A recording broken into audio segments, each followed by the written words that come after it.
सर्वधर्मं परित्याज्य मामेकं शरणं व्रज अहं तं सर्वपाप्यभ्यः मोक्ष्यामि मा शुचा।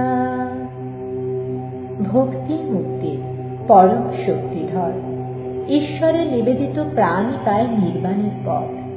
জগৎ পরিত্রাতার পবিত্র কিরণে পরম আত্মাকে শান্তি দিতে ডুব দিন ভক্তি সাগরে। দক্ষিণবঙ্গের নামী অনামী পীঠস্থান থেকে আমাদের রেকর্ড করা ভক্তিমূলক অনুষ্ঠান দেখুন ভক্তি সাগর, প্রতিদিন সকাল 6:30 মিনিটে।